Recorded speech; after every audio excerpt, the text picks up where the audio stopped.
Welcome to the Aussie Game podcast, where we talk all things Australian football. Massive week of Australian football, as it always is.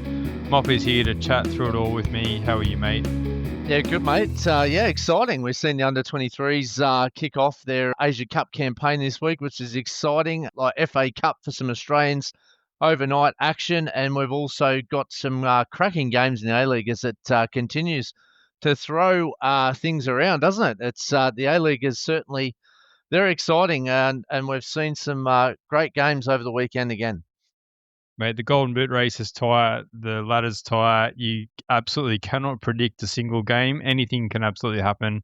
And we saw a fair bit of that in the game we've just watched, Melbourne City versus Jets, mate. What'd you make of that game? Well, certainly exciting, that's for sure. And it was built like that, wasn't it? The two counter-attacking teams that play really good football. I'm surprised it only ended up 1-0. But first, before we get into the match, I just want to confirm the Jets put out a statement this week that unfortunately bad news for the Jets and Alex Badalado. He has suffered an ACL injury that we've seen in their win over Auckland last week. And not good news for Christian Bracco either, who also suffered an ACL injury, which is tragic news. So a bad start for Newcastle, as a couple of their stars obviously suffered some serious injuries, which is not good. We've seen Badalado perform admirably, getting Young Player of the Year. It's just such a shame for his career, and he's got a bit of a long road, probably 12 months to get back in there. Yeah, devastating stuff. Yeah, we certainly had him as a possibility to sneak into that World Cup squad if he was to carry on some good form. So that's certainly not going to happen now. But it's a big blow. But he's a young lad and, big future in front of him. So I'm sure he's concentrating on that rehab and making sure he's fit and firing. And, Christian Bracco as well, another up-and-comer. Hadn't kind of seen the lights that Badalado had yet, but double blow for the Newcastle Jets. But didn't seem to hamper them too much today, whereas they got a 1-0 result against City. Yeah, let's break it down. So Eli Adams starts early, stings the palms of Patrick Beach early on with a shot from distance. We know how lethal Eli Adams is, but Beach, two separate hands, got the ball away, luckily. And the City fought back though in the first half. In the 22nd minute, they had their key moment as it's Beach.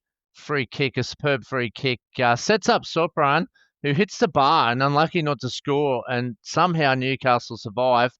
But in true Jets fashion, they counter straight away, with Beach having to pull off a great save from Lockie Rose and a well-worked counter for the Jets.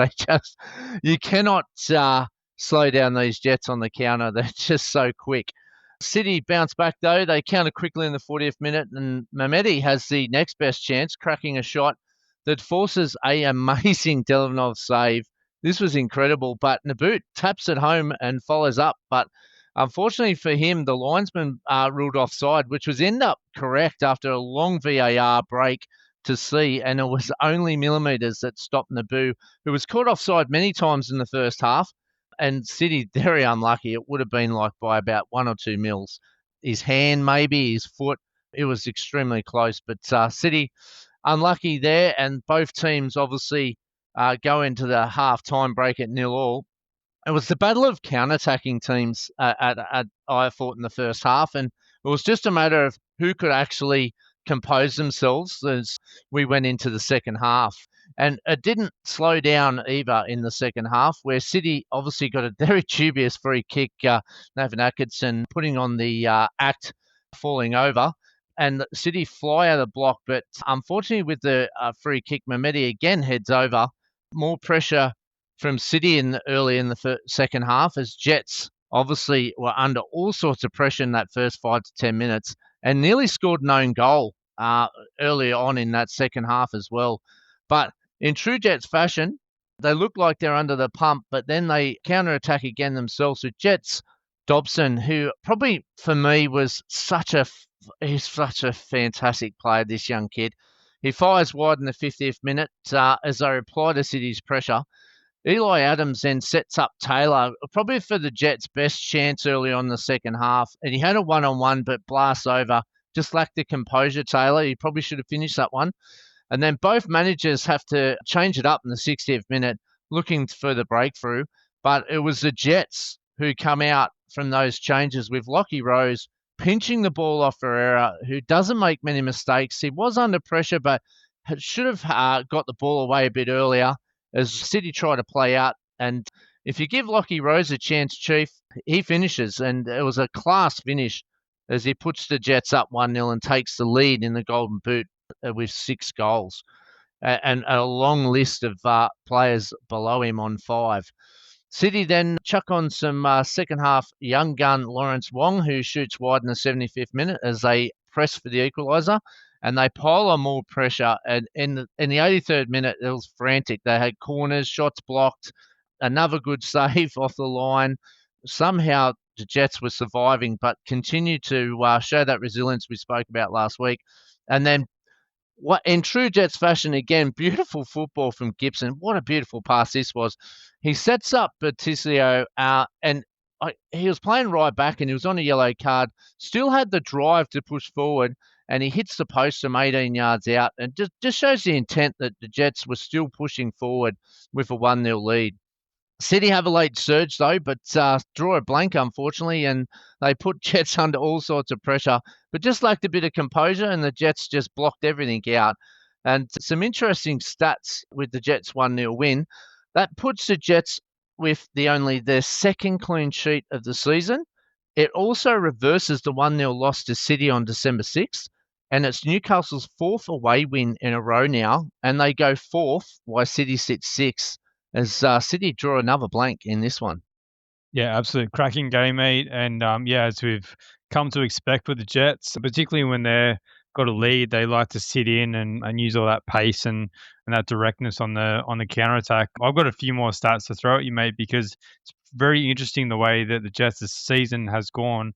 They started the season with only 1 win in their first 5 games. They've now gone on a run of 5 wins in their next 7 games. And as you rightly say, they're up to 4th. They're flying.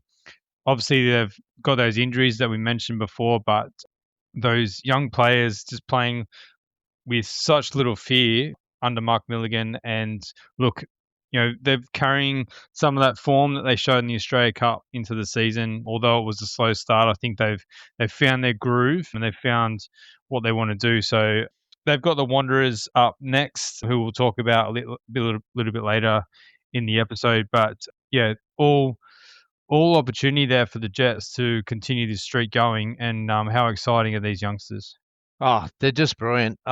Dobson's just leading the line, isn't he? He's just fantastic. Young player. He's got a great, bright future.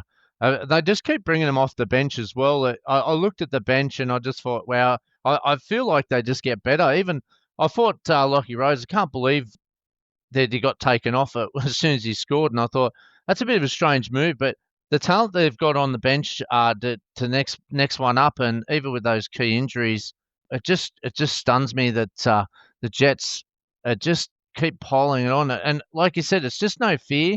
And that attacking brand of football gets them out of a lot of trouble, takes a lot of pressure off, and they can hit teams on the counter so good. It was just the defensive transition that we were worried about early in the year, but not that I think that they've fixed it up. They've only keeping their second clean sheet, but they're showing a lot more resilience, a lot more fight when they lose the ball, which is, I think, counter-attacking and supporting their play, which they probably, were a little bit loose in that first half of the season.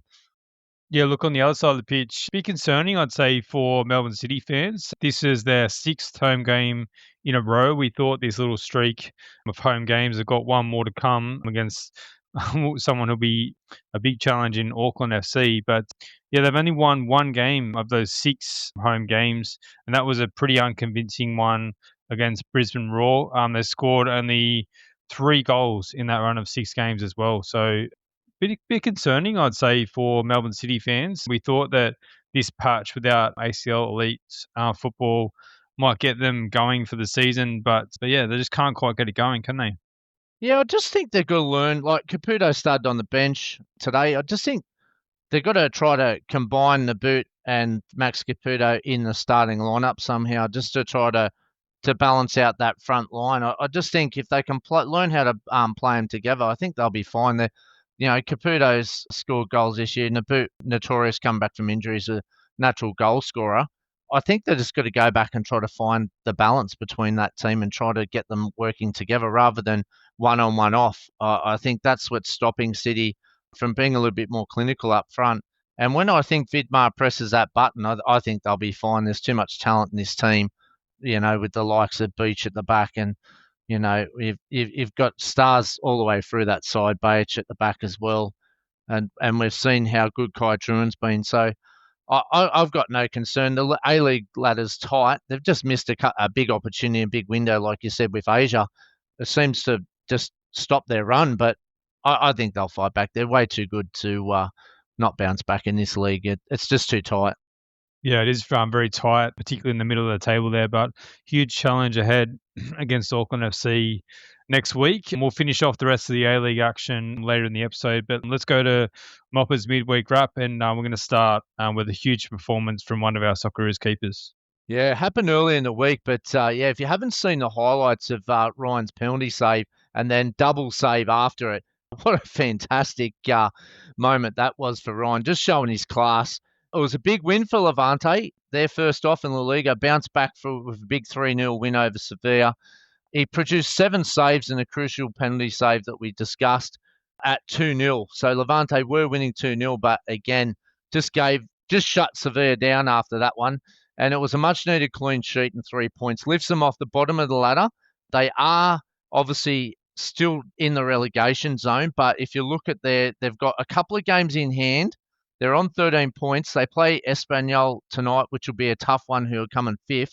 But Levante do have those couple of games in hand where their rivals around them have played 19 games. So a little bit to catch up, but I think that'll give them great confidence because that was the first win in a while. So great scenes for Maty Ryan in that one. He is in super form. We'll drop back over to England, League One early in the week, and it was an all-Aussie affair with Cardiff hosting Wigan. All 3 Aussies starting and playing full games, which was exciting. But it was Alex Robertson who took the cake and the spoils with a 1-0 win, keeping them top of the league. Up in the Championship early in the week, we've seen Cam Burgess start against Millwall away as they look to continue their good form. But unfortunately, they fell late to Millwall in this one after they equalised early in the game and rounded off the loss 2-1, which was a bit disappointing after their good form. Sammy Silvera for Middlesbrough in the Championship, he got a rare start, which was exciting during the week, and that was against Southampton.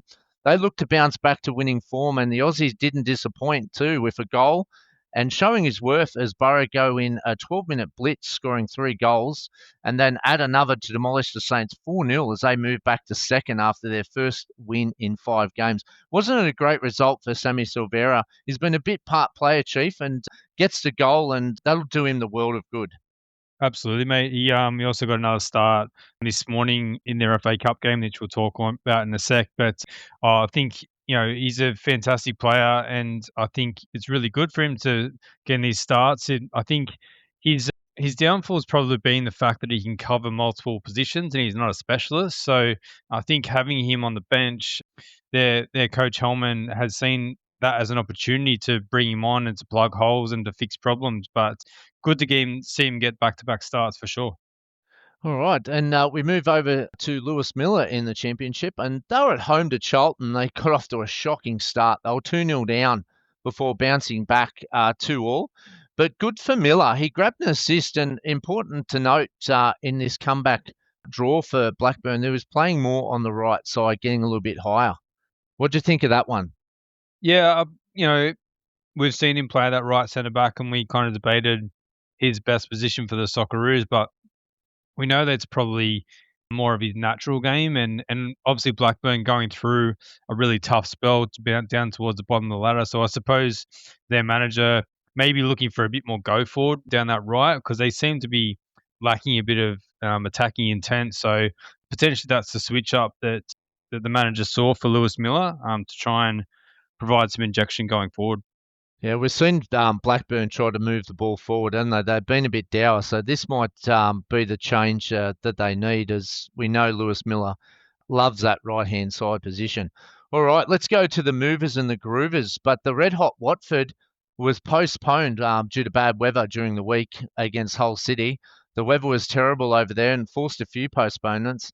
And it's the same for Portsmouth against Ipswich. So we didn't get to see some of our Aussie Championship stars. We'll have to wait for the repostponed games to be obviously replayed. Daniel Benny also is on the bench in QPR as 3-0 win, but sees no game time again as he continues to wait for some opportunities. Callum Elder. A few rumours around Benny too, mate, that potential loan moves away in the January transfer window to potentially a League One side. So I think that's probably a good move for Benny. Yeah, doing the world of good. We've seen him obviously come on a little bit more last year, play a few more games. He's a year older now, so I thought he'd push on, but struggling to get any time at QPR. And I think you're 100% right. League One probably would be the right option in the next 6 months. We don't want to see him on the bench, not frozen out, but not getting limited game time. That's just going to hinder his development.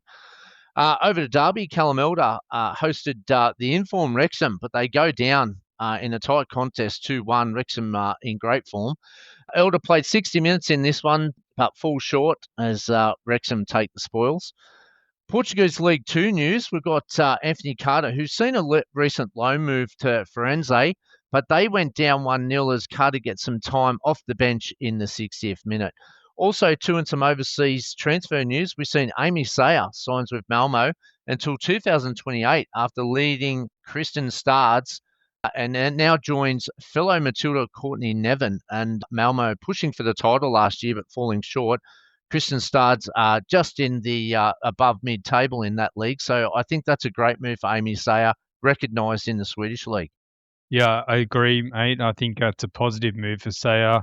Challenge herself at a bit higher level. As you said, Malmo were pushing BK Häcken right to the end for the title in Sweden. So, good to link up with Courtney Nevin. Still no word on Remy Simpson, who also left Christian Stards, but potentially we'll get some news on her as well. But congrats to Amy Sayer. I think that's a positive move for her career. Let's touch on some overnight action, mate, because it was all about the FA Cup. Started on Saturday morning our time here when we watched Wigan Athletic pick up a massive upset win with Rafael Borges Rodriguez beating Preston 1-0. 22-year-old played 90 minutes. He had a solid game at right wing back. Looks really good, and a lot of the Wigan fans are very happy with him. And we spoke last week about how happy Frank Lampard is with him as well. But he was very, very solid down that right, provided a great outlet. Fellow Aussie, Torres Francois, was an unused sub for the Latics, but what a massive win to pick up over Preston, who are normally up there competing in the championship. Oh, mate, what a fantastic story this could be. They'll go on the hat in the fourth round and could draw anyone. And, yeah, like Preston, they're a very solid championship team in good form. And Wigan, a mid-table in League One, as we see with the FA Cup, always throwing up some surprises. And just great to see a couple of Aussies get into the fourth round to see who they play next. Absolutely, mate. Speaking of one of those, was a winning return to the starting lineup for Joe Gauci and also a winning start for Aussie manager John Brady, who's been appointed there as the new coach of Port Vale. They beat Fleetwood Town, who are a League Two side, 1-0. Gauci had a very quiet afternoon, had just one comfortable save to make to keep his clean sheet. But yeah, whether that's Gauci's chance just because it's a cup game or whether this is a bit of a change for Port Vale, we'll have to wait and see with their new manager. But positive to see him back between the sticks either way.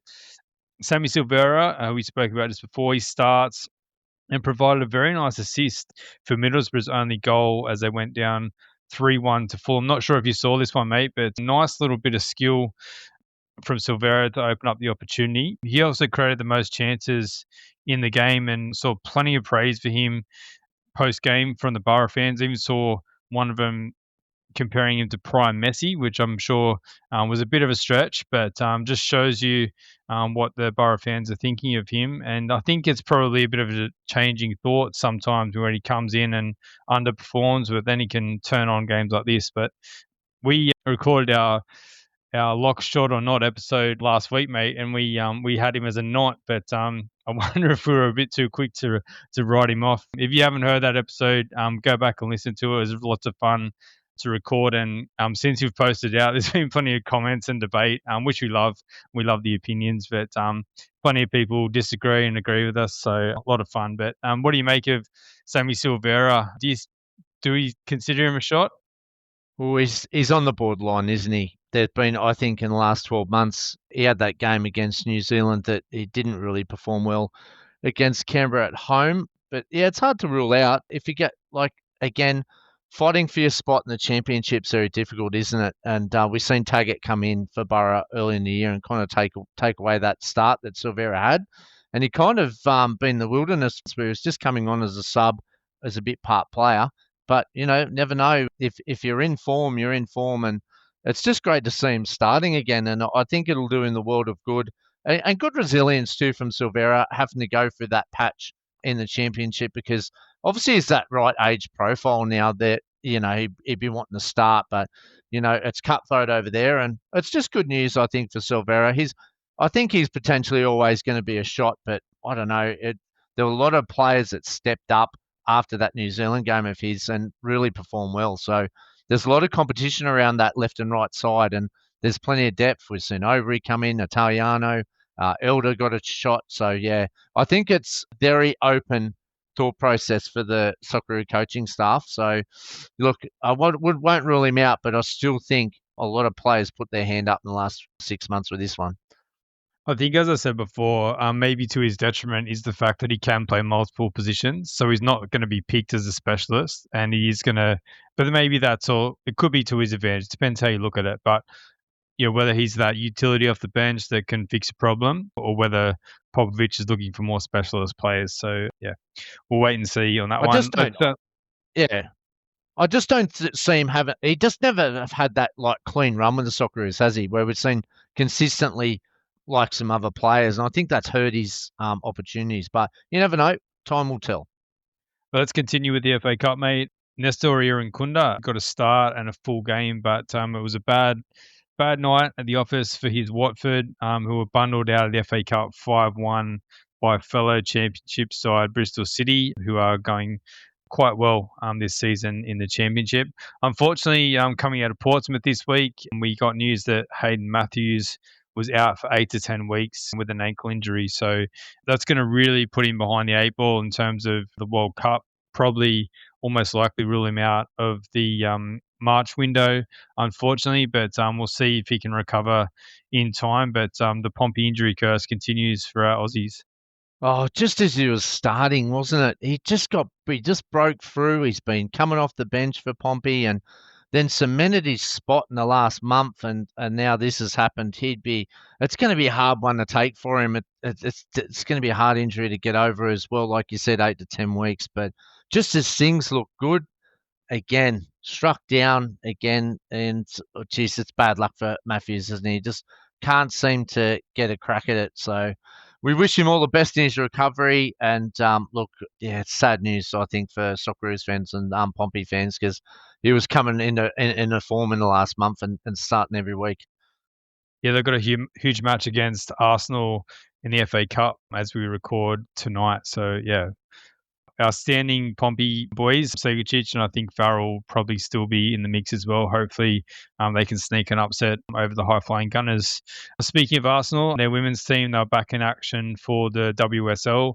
Firstly, just wanted to pass on our thoughts with Kyra Cooney-Cross, who is currently in Australia to be with her mum, who is sick. She posted a beautiful message on social media this week, just saying how close she is to her mum and how kind of devastated she is with the news that she received. So, yeah, thoughts are with Kyra Cooney-Cross and her family at this time. Her club and her teammates also paid tribute by warming up, wearing Kyra's name and number on the back of their jerseys, which is a really nice touch.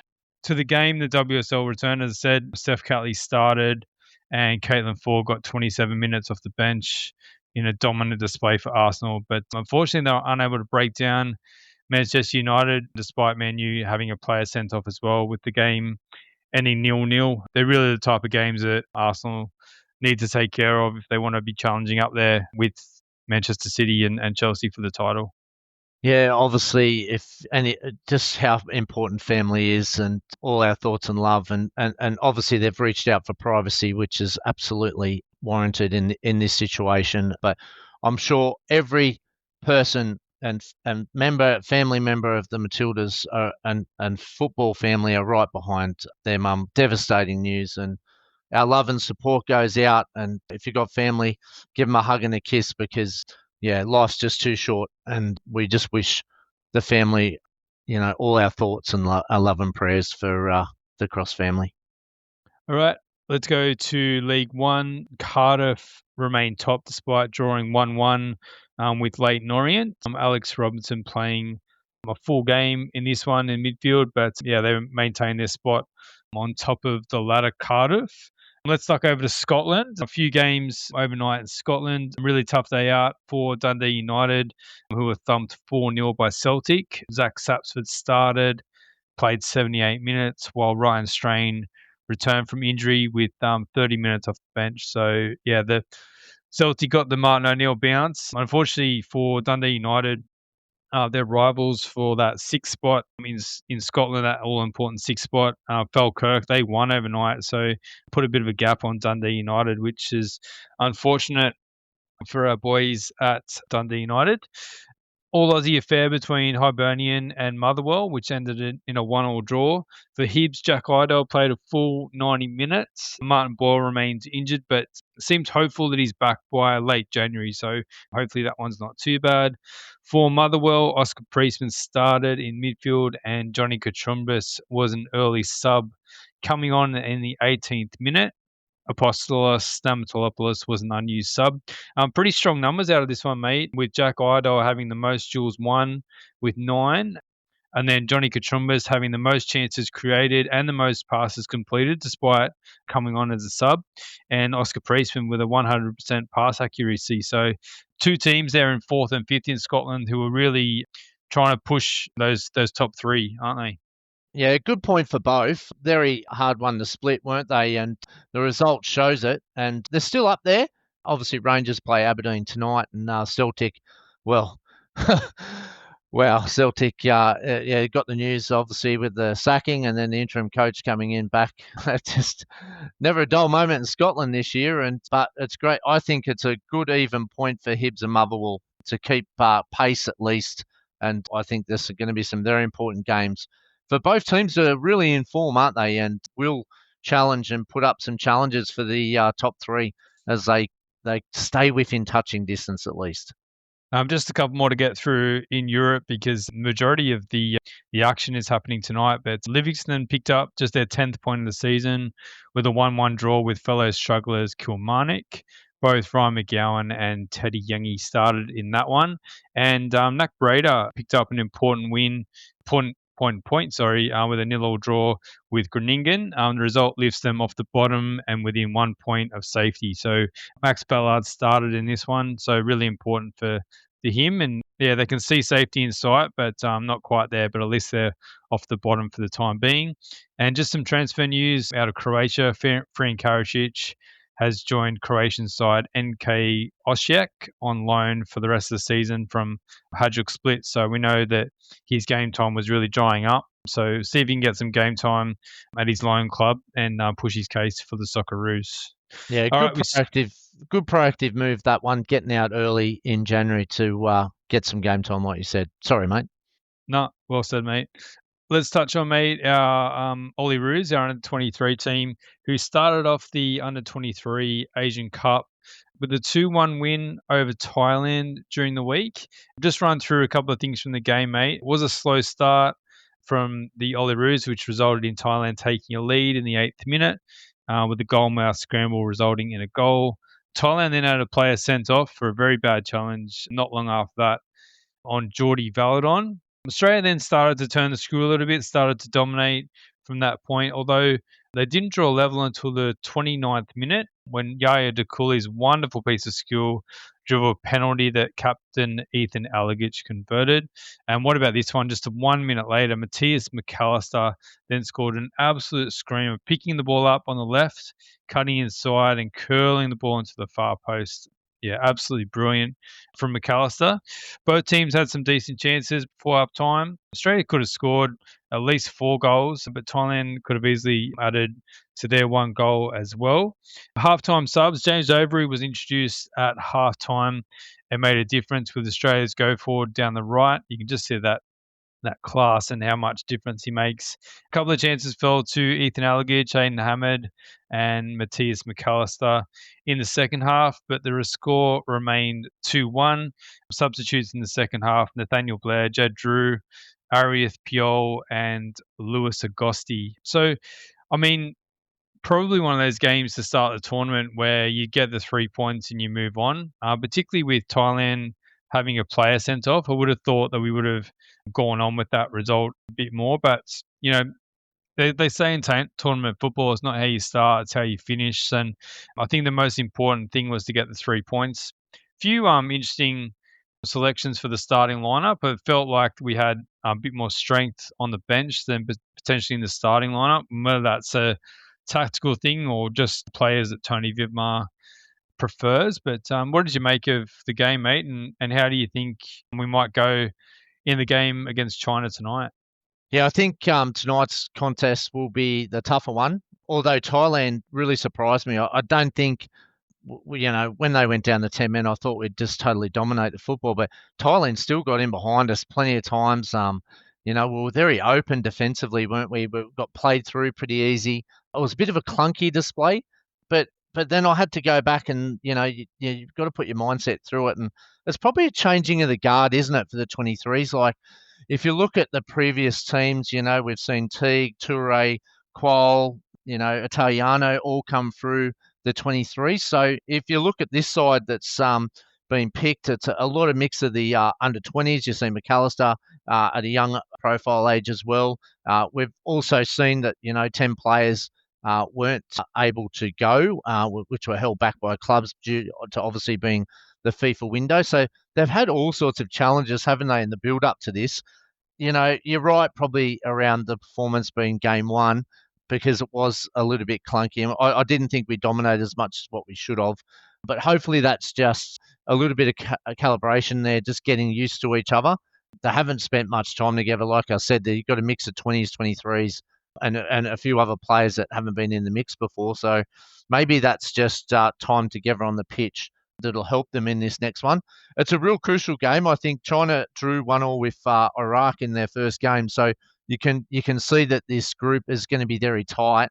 But it's very interesting competition, isn't it? Without the FIFA date being the 23s Asia Cup, so I look forward to seeing your reaction. But I think we had a lot of firepower on the bench. I think you're right about the starting lineup. It did surprise me, but like you said, we've got to go through this group, and then you've got to play 6 games all up if you want to make the final and win it. So maybe it's just squad rotation or what he's selected, but or he may want to have a look at a few things.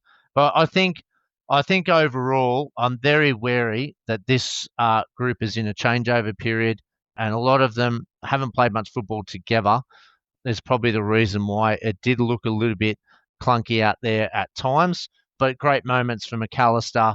What a great age profile he is, and then stepping up and just coolly slotting it away. And then we've seen the likes of, Overy come on again, a great young age profile for the team.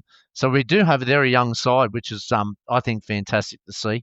And hopefully our football gets better as the tournament goes in. So look, like you said, 3 points, top of the group, big one tonight. Hopefully our football improves and we can just build through the tournament. Yeah, and as you said, with that draw in the other game as well, it almost, if we are able to get a win tonight, it almost guarantees that progression through the group stage as well, with other teams not being able to get those maximum points. So, yeah, big game tonight against China. We'll see that lineup announced pretty soon, and we'll see if there's any changes made, which will be very interesting. I just wanted to quickly touch on. I was thinking as I was watching this game about the different approaches and different formations from our teams, our national teams, because we've seen the under 20s and we've been so impressed with them playing a 4-4-2 formation. This team the other night playing a 4-2-3-1, and then of course we know that the Socceroos are playing, let's call it like a 5-2-2-1 formation. And I just thought, as a national game, should we be trying to be a little bit more consistent? Because it's not just the formation, it's the approach to games as well. Or do you need different approaches at different levels? And yeah, what do you make of the way that they're being set up? Oh, it's a great question. Look, tactically and technically, like, have we got the players to play that Socceroos formation? Is the Socceroos formation right to start with? Are we basing it on where the Socceroos are at now?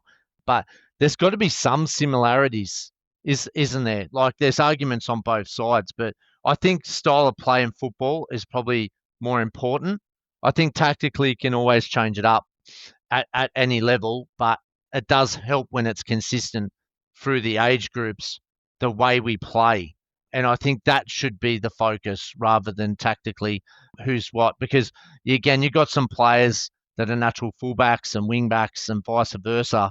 So you're only working with the talent that you've got, and you want to play the best team to get the best out of them. So tactically, it doesn't worry me, but style of play does. And I see a massive difference between all four levels, and I think that's a concern.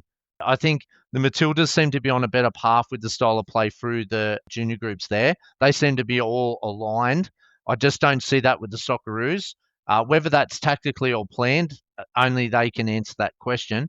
But I do think the style of play needs alignment, especially if what is our brand of football that we're promoting. And that's what I think needs to be set by Popper, and then it needs to be followed through with the coaches. Because if we're going individual, look, I think, as we grow through the journey of the teams, and you see the players go through from 17s, 20s, 23s to the senior side, we're completely different, and that's to me is a too big of a gap when you're trying to develop talent all the way through.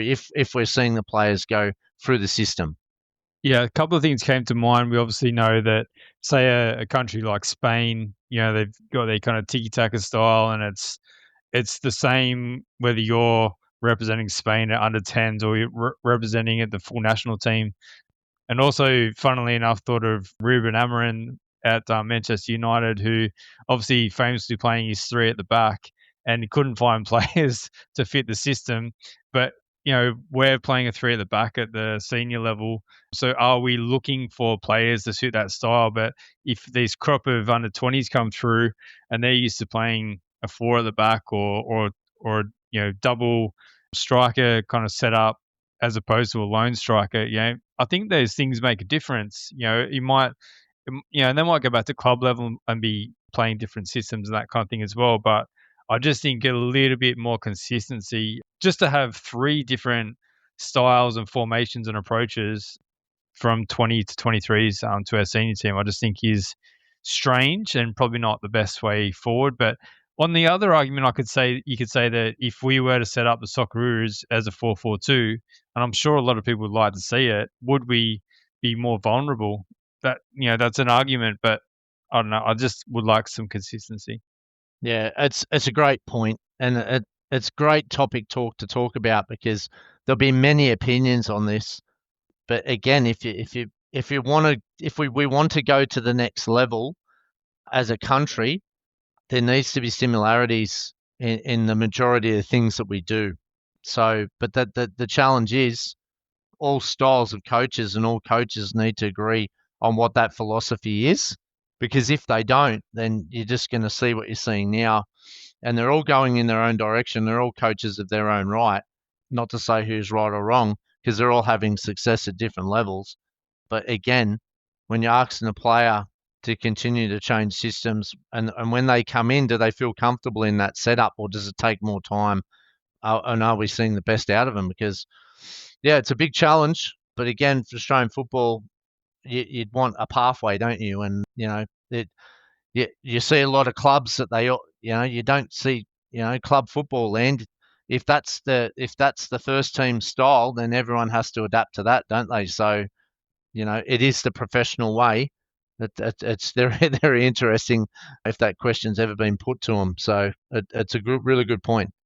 I think just to finish off, it's a bit like the chicken and the egg, isn't it? Because do you pick the coach or like in the way that they play, or do you have a style and then you pick a coach that's going to be able to adapt and coach in that style as well? Like I think it's probably the latter in terms of we play this formation and this style, and when we try to identify coaches, we identify coaches who can do that for us, as opposed to just picking the best coach and going, okay, this is the style that you play. But yeah, maybe a, a larger conversation for another day, mate, because I agree it's a very interesting thing, and I'd love to hear everyone's thoughts on that. Please share if you got some opinions. Definitely, mate. All right, let's go on to the other level of soccer, is the under-19s, Chief, and the Combat Joey's head coach Calvert has named a 24-player squad to face the under-9 national teams of Fiji, Solomon Islands in an international series as supported by the Australian government through Pacific Oz Sports. The squad was announced the other day, and we've seen some players in there that we're familiar with and some that don't. And they've got a 3-match series. On the 17th of January, they play Fiji.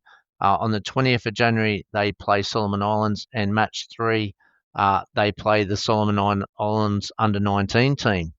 That's very interesting because it's our under 17 Joey's playing against the under 19s. Obviously, these Pacific Island nations wouldn't be as developed as Australia. So, playing up a level, and we've seen it a little bit in the past 12 months of this kind of style with some of these Pacific nations. So, interesting approach. And I'm sure that, you know, even though technically our players might be a bit better, I think the mature bodies, I think, will be a different challenge for our Joeys to come up against. Yep. Good luck to the Joeys in what is a tournament that has been put together by the government there with Football Australia. So we wish them well in the tournament, and good time to, obviously, it's always good when they're together, isn't it, and playing football, and hopefully that group stays together for a longevity. All right, Chief, let's get back to the A-League and finish off the wrap. All right, Brisbane versus Auckland kicked us off on Friday night. Brisbane had played just 3 days earlier, going down 1-0 to Melbourne City. Max Caputo scoring the goal, snapping a 4-game winless streak in that one. There's some few heated moments post-game between Justin Vidic and Medin Mehmedi. I think that's being discussed at the moment with Football Australia. So, yeah, don't know if there's any outcome on that one just yet. Auckland also played on Monday and had a 1-1 draw with Macallister. So, yeah, both teams coming off quite a short turnaround. Yeah, Brisbane definitely, when I saw the starting lineup, I thought they were going to be up against it. An inexperienced side, including the absence of captain Jay O'Shea. And we know, of course, of the longer-term injury of Millerod Stage as well, and just lost Lucas Harrington just recently.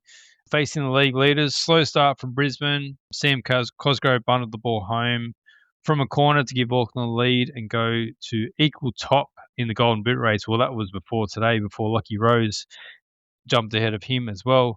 The Englishman went in search for his second, heading wide before forcing a nice save from Dean Bazanis from a shot from distance. Fellow Englishman Chris Long looked the most dangerous for the Brisbane Roar, shooting wide from distance before a team effort on goal. So 1-0 the score was at half time. Cosgrove again looked the most likely to score in the second half. His shot skewed just wide after some nice build-up play. Lockie Brook then put one on a platter for Jesse Randall, who had his shot saved at the near post. And then Lockie Brook put it into his own hands, decided to do it all himself, cutting in from the right and curling a beautiful left foot shot, almost the reverse of Matthias Macallister, really, in at the far post. Late in the game, youngster Quinn McNichol almost pulled one back for the Raw when he opened up some space and almost deceived Michael Voward at his near post. Brisbane literally fought until the end. There was a little bit of a scuffle, but the final score was 2-0. Auckland remain unbeaten away from home, mate. What an impressive record that is.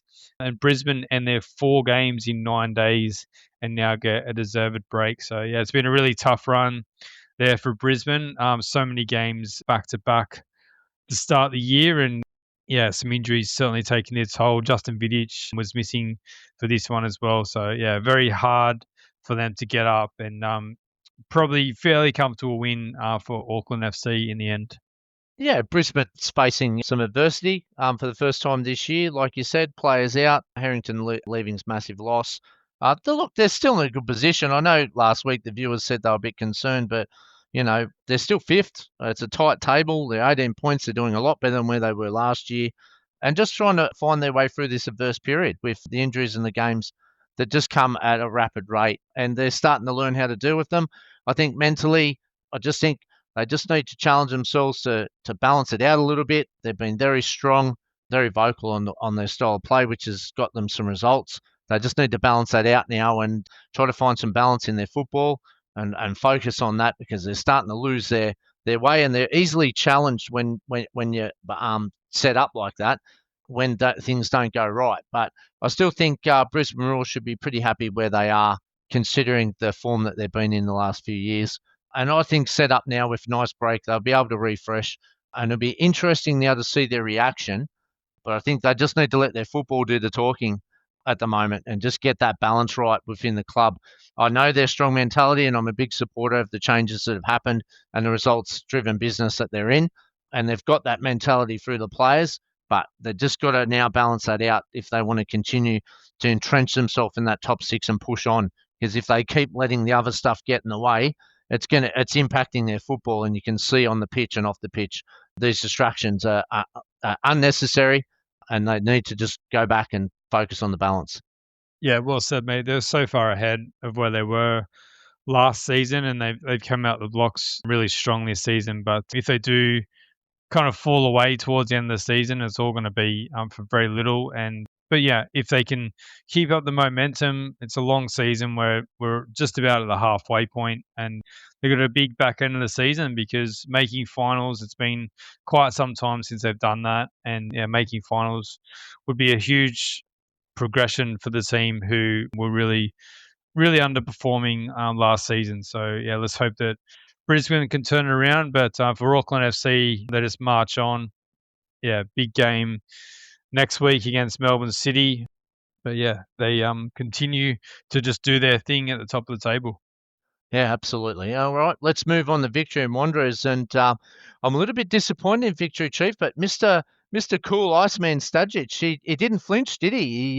He was very calm and took the game very well, and it's allowed the Wanderers. They did score a goal, Chief, with a of a penalty, but most, yeah, that's right. But most importantly, they keep a clean sheet, and they've beaten Victory 1-0. But I was very disappointed in the Victory, because they've gone back to that formation that we talked about with, trying to play too many attacking players, and it didn't work again. I know they've got a couple of players away, but they've gone back to that formation that didn't serve them well. And I think the balance of the football team has hurt them in this one. Again, that are trying to fit them all in. It just doesn't work, and I think they got punished for it. They were a bit hit and miss, but again, when they play that style of football, they're trying to fit all these attacking players in. It doesn't work, and I thought Doles would have learned his lesson, but I am probably being a bit harsh on Victory, because the plaudits should go to Western Sydney, because it's their first away win of the season, picking up that 1-0 victory, and it was their old boy Costa Barbarouses, who just squeezed his penalty past Warski. It wasn't a very good penalty, was it, down the middle? But anyway, it got through. Who obviously, Jack Warski, who made his A-League debut too, replacing Jack Duncan, who missed through concussion from last week. The Wanderers set up well defensively. They conceded 66% possession of Victory, who found it hard to break them down. And just about all Victory forward players had decent chances to score, but we didn't see the same fluency with the Victory. And this is what I'm talking about with the formation that we've become used to in the past few weeks. And that breaks Victory's 4-match winning streak. And look, well done to Alan Sajic. He was Mr. Cool. He played it smart, didn't react, and really played smart football. It was really interesting seeing the Wanderers 4-4-2. It was really flexible throughout the first and second half. Borrello was taking time up front. Barbarousse was getting a bit wider. It was like almost a 4-2-3-1 for me as they adjusted through the periods of the half. But it did see a much defensive performance, especially after losing Bonateg through the week as well to a move to America. So it was a great piece of resilience from the Wanderers, and they get their penalty. And again, through Santos' handball, and again, do you want Santos defending in the box? I don't think that's what they wanted, but he stuck out a hand, and they've been punished. Yeah, interesting the way that both teams replace centre backs.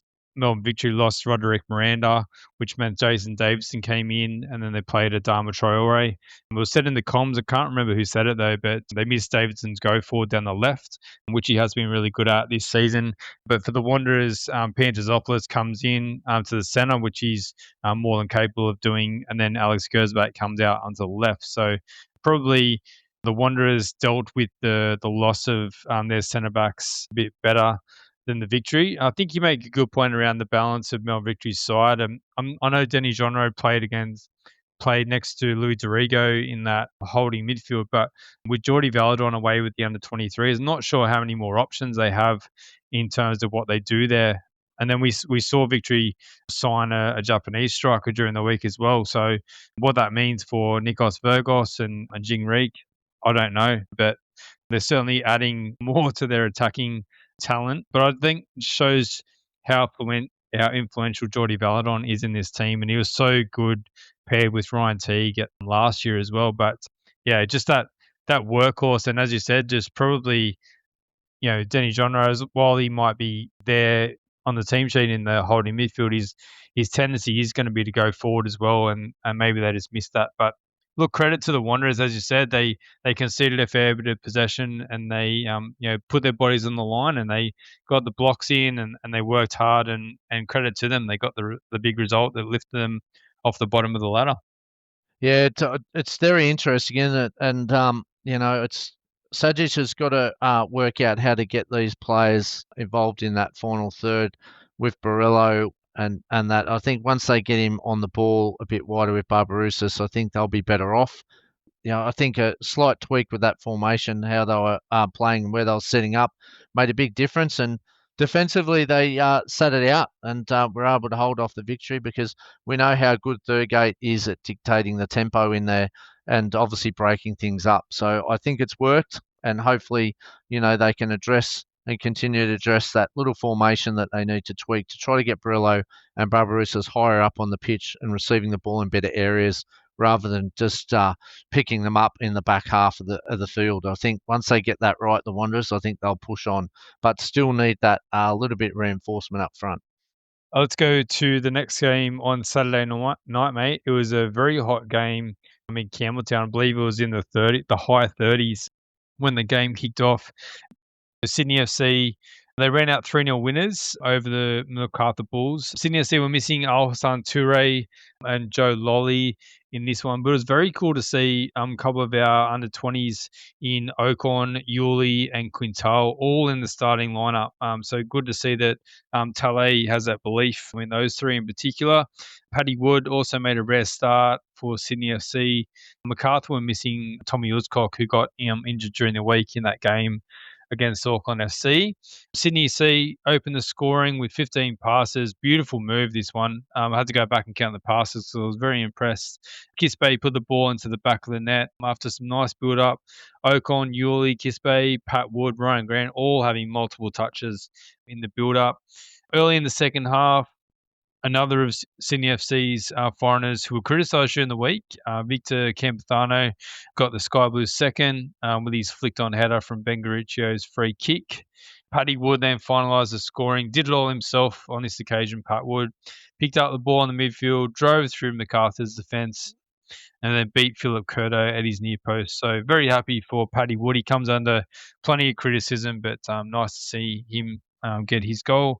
Victor Campuzano rattled the crossbar late with a strike from distance, but the score finished 3-0. So very disappointing night for MacArthur, who were in good form with Sydney FC's formation and tactics, stifling the Bulls midfield, who had been getting plenty of praise in the lead up to this one, with Caceres, Bratton and Rose really dominating over the past couple of weeks. Sydney FC, but their experienced defence, I think, is crucial to their success this season, conceding just 7 goals so far. So Ben Garuccio started the season with a bit of an injury, but he's come in on the left there. We've got Ryan Grant playing on the right, and then Alex Grant in the middle. Marcel Tisserand started this game, but I think that's plenty of experience in that backline. And I think they were so defensively frail last season that I think Tale's done a good job in shoring that up. Obviously bringing in Tisserand and Ben Garuccio in particular, but 7 goals conceded so far. I think that's why they're getting so much success so far. Yeah, you're spot on. And, a game in hand against Auckland too could put them top of the table. It was Macarthur's 6th game in 23 days, Chief. They did look a bit flat in the heat, and Sydney only 3rd game in 3 weeks. So they'll definitely fresher Sydney, and with the addition of the youngsters, they just ran Macarthur off the ground. And you're right, their defensive stability has made them pick up many points they probably wouldn't have last year for sure. But well done to Sydney FC. They were way too good. Mile Stajovski made some comments post game about the heat, and I think he's probably got some valid points there in terms of just how oppressive that must have been for the players in terms of welfare. And I know it's probably hard to reschedule these games, but I think he makes a valid point, and it is hard. I mean, the game kicked off at 7:30, and it's still kind of in the 30s of heat, and you probably don't expect that even in the middle of summer. But yeah, tough conditions for the players to play in, and they put on a decent spectacle. Oh, look, it's not the first time this issue's come up, has it? Newcastle having to play in terrible conditions. And it's just been the story of this summer, hasn't it? And all different parts of the globe in Australia have copped it at certain points. Again, it's something the A-League will have to look at, because if our seasons align like this, times need to be looked at, player welfare, because we're just not getting the best product, are we? And considering Macarthur had 6 games in just over 3 weeks, it was always going to be a hard mountain to climb for Macarthur, and Sydney were just way too fresh on the night. Yep. All right. The last game on Saturday was Perth Glory hosting the Mariners.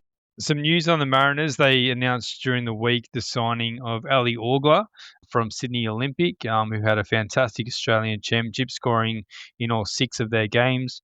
They also confirmed Warren Moon will take permanent charge of the team for the rest of the season. I think that's a smart move from the Mariners. Warren Moon's come in there at the last minute and really steadied the ship and done everything he possibly can to get this team on the park and competitive most weeks. Mariners started very slowly in this game, unfortunately, though. They could have already been down about 3-0 before they eventually scored, if not for the heroics of Andrew Redmayne, made some cracking saves. Perth's goal came from Nicholas Pennington, who arrived at the far post to slot home after some nice build-up play on the right. Glory kept peppering the Mariners' goal constantly on the attack. They got their second goal just before half-time. An opportunistic Adam Taggart had his shot deflected, leaving Redmayne stranded. Player of the match, Tom Lawrence, then scored an Olympico to round out the scoring, so directly from the corner. Got a fun fact for you, Mopper. The term Olympico comes from the first ever recorded goal of its kind, scored by Cesaro Onzari in 1924 for Argentina against Uruguay. Now, because Uruguay were the current reigning Olympic champions, the goal was described as Goal Olympico, and the term Olympico has been used since. But I've got a question for you, mate. In Olympico, isn't that just a corner kick that's gone wrong? Like, how can you claim that to be something special when you've just mishit the corner and put it too close to the keeper? Oh, look, it depends on the player you talk to who've scored from the corners, I guess, because they'll claim the right that they aim for the back of the net. But it's a very interesting one. But well, digging in there with the facts of history there, mate. And look, goal's a goal, no matter what you call it, isn't it? So GOAL for me.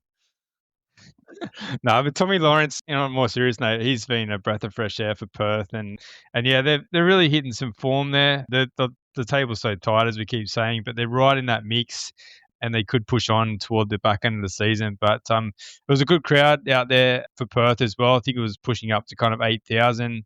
Good to see, plenty of noise out there. The late Saturday game, it's always a good one over there in the west. But yeah, like Perth, when they're going well, they can really be really great. But Tom Lawrence has been so good for them, and if he can revitalise a few of those other players like Taggart scoring as well, I think is a big advantage for Adam Griffiths, who had another perler in his post-match press conference as well.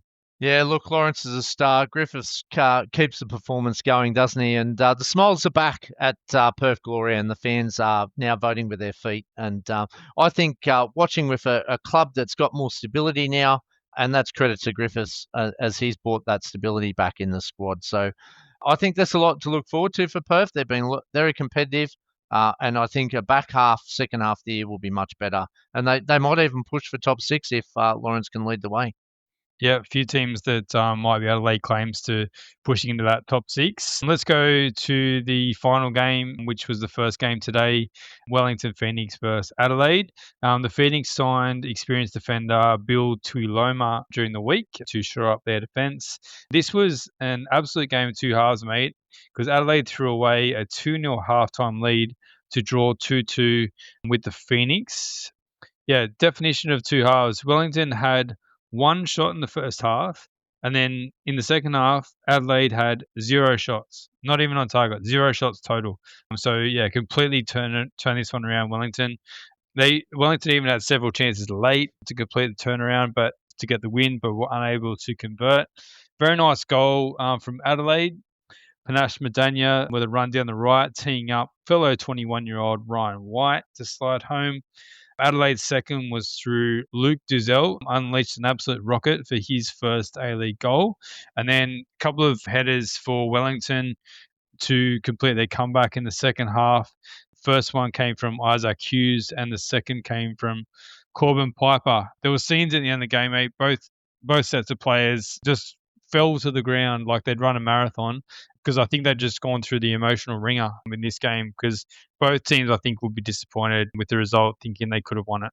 Oh, definitely. And Adelaide's gone away. They've struggled away from home, and they've got a lot of players missing with the under-23. So, look, I would have thought Adelaide would have taken the point prior to that, but Wellington comes storming home, and they both leave with share the spoils. But I think it's a fair result considering where both clubs are at. Yeah, interesting with when I saw Adelaide up 2-0 and the fact that they'd been done 4-0 by the Mariners last week, and Wellington had beaten Brisbane in an upset 3-0 last week. So, yeah, you can never pick this league, that's for sure. All right, A-League Women's. Unfortunately, during the week, we got confirmation that Sabitra Bandari, who's been so popular, particularly with the Nepalese community. She's suffered an ACL injury and will miss the remainder of the season. So huge blow for Wellington Phoenix, but also it's devastating for the league. Yeah. Oh, such an influential player in the community and club. Geez, that's a big loss, and big loss for the league as well. So we wish her all the best, but geez, that's absolutely devastating. I think I'm right in saying that might be the third ACL injury for Wellington Phoenix this year too. So they've gone through a really rough run, unfortunately. But yeah, all right, let's go to the action. Sydney FC versus Adelaide kicked us off. Adelaide dominated Sydney FC, unlucky to have a goal ruled out for a push in the lead up. And Sydney FC's best moment came when Riley Tanner thumped her shot off the bar. And then Adelaide had a header cleared off the line in stoppage time, with the game ending 0-0. It was an absolute shocking pitch at Leichhardt Oval. I know that game with the Sydney FC's games got postponed a couple of weeks ago, but yeah, the pitch looking pretty awful out there at Leichhardt Oval. Big win for Perth Glory over the Wanderers. They won their fourth game from 5 at home so far this season. Comprehensive win. Glory's goals came from Emma Tobar, nice free kick from Razumi Posanankin, and the sealer from Ella Lincoln with an acrobatic celebration. Yuan Kong scored the goal for the Wanderers, but they remained rooted to the bottom of the ladder in the women's competition. The F3 derby for the women, Newcastle Jets versus the Mariners. The Jets absolutely dominated the first half, but only had one goal to show for it. Kelly Brown scored an absolute belter in first half stoppage time. The Mariners hit back when Peter Trimmis, who's having a fantastic season, her chip found the far post. Trimmis then turned provider, with her cross being turned in by the inform Annalise Rasmussen, who has scored 6 goals in her past 5 games, absolutely on fire. She also leads the Golden Boot race with 8 goals total for the season.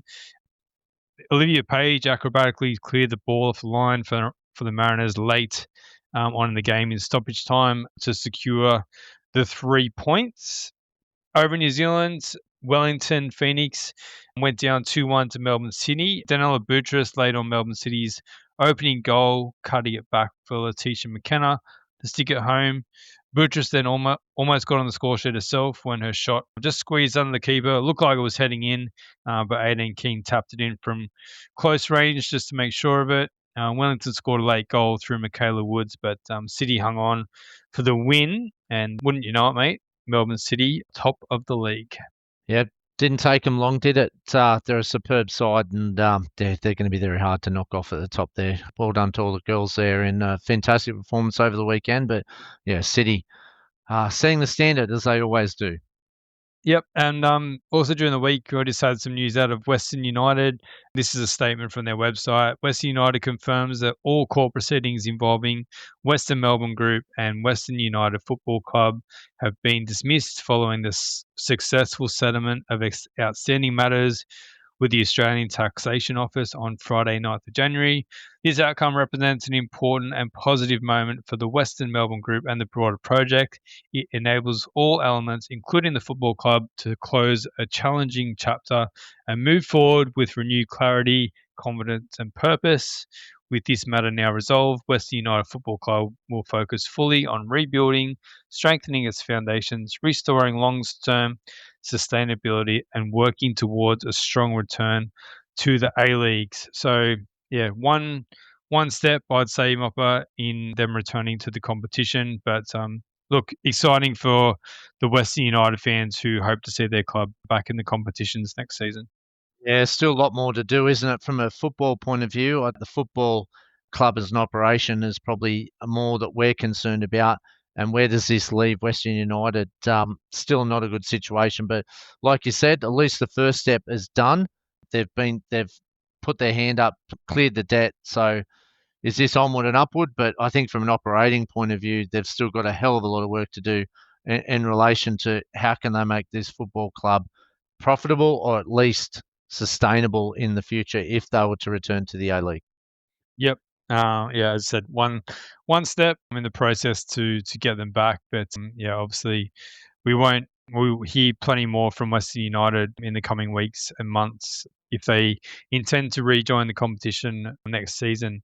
Right, Mopra, it's time for our team of the week. How can we leave this guy out? Maty Ryan, 7 saves, including that double from a pen for Levante's big 3-0 win. It was early in the week. Ben Garuccio at left back was absolutely outstanding for Sydney FC. Joining him in the back line, Johnny Katrumbis and Jack Iredale, who went head to head in Scotland, with both of them having great games. Anthony Pantazopoulos, as I said, he moved into the centre of defence for the Wanderers and was very solid for them as well.